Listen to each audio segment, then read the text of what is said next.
Hi, I'm Brandon from Brain Games USA, and I'm here to talk to you about King Frog, a 2 to 4 player strategy game for ages 7 and up, in which your goal is to become the King Frog by choosing mosquito cards so that you can land on lily pads of your frog's color.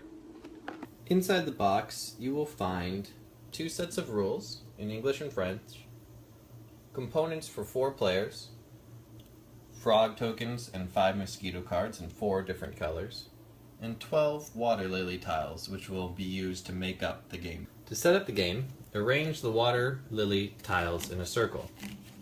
There must be 1 of each color in between each of the 3 special tiles, the 2 wildflower tiles, and the 1 empty ripple tile. Once you've assembled your tiles, you will take turns adding your frogs to the board, beginning with the youngest player and proceeding clockwise. When you add, the first frog can go anywhere he wants to, but every other frog must be placed immediately in front of or immediately behind all other frogs in play. Once the frogs have been added to the board, place the crown token on the frog in first place to keep track of who's in first as opposed to last. Once the frogs are on the board, the game begins, and we will all simultaneously choose 1 of the 5 mosquito cards in our hand and lock it in face down. Once we have all locked in our mosquito card for the round, we will flip up and compare the numbers. Keeping in mind this is how far our players will move this turn. In this case we have a 1 for the red, a 2 for the yellow, and blue and green are tied. Beginning with the frog with the smallest number, frogs will take turns moving around the board. The red frog will move 1 space. The yellow is the next smallest number, so he will move second. And he will hop over the blue for free, as well as the red for 1-2 movements. Whenever a frog goes into first place, they take the crown token to keep track of the race, and we pass on to the next player. In case of a tie, as blue and green are tied for 3, it is the frog furthest behind the king frog that will move first. So in this case, green will move 1, 2, 3. Then blue will move 1, 2, 3, and take the crown.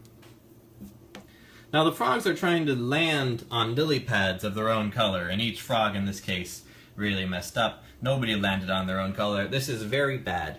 If you don't land on your color, you lose your mosquito card for the rest of the game. This prevents you from ever choosing that number again, and brings you closer towards losing. Once a player has lost all the cards in their hand, they are eliminated from the game, and it's left to the other players to compete. Please note, if you do land on your own player color, you will reclaim your mosquito cards to be able to use again on future rounds.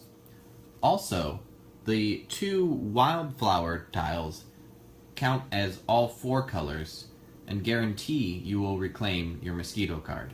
Similarly, the ripple tile counts as none of the colors and guarantees you will lose your mosquito card.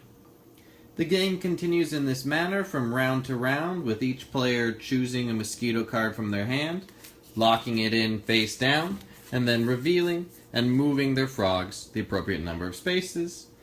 The game is over when either there's only 1 player with cards left in their hand, or when the king frog has completely lapped and passed the frog in last place. This will also end the game. And that's all you need to know to play King Frog from Brain Games Publishing. Available now.